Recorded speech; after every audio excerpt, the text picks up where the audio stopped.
Jovem, eu resolvi gravar logo um vídeo pra tudo eu te mostrar.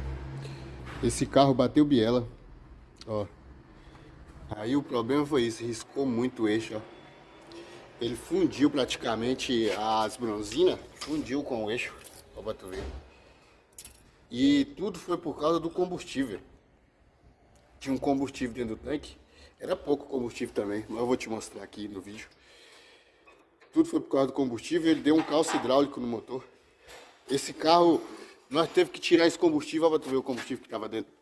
A gasolina, a coloração dela. Nós teve que tirar esse combustível que estava dentro do tanque, esse pouquinho aí, ó. Porque o carro não pegava de jeito nenhum. Aí nós teve que pegar aqui R$ 30 no posto ali, pra botar nele, que aí ele funcionou. Quando ele funcionou que eu vi o barulho, eu falei, moço, aqui já foi. Quando eu tive que desmontar o cabeçote, desmontei. Aí deu isso aqui, ó. Deu calço hidráulico, ele bateu a biela.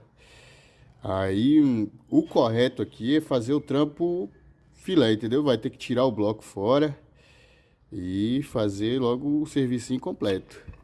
Mas aí você me diz aí, porque como o carro também não é seu, já que é do colega, aí você passa pra ele esse vídeo aí e me fala, certo? Beleza, meu jovem?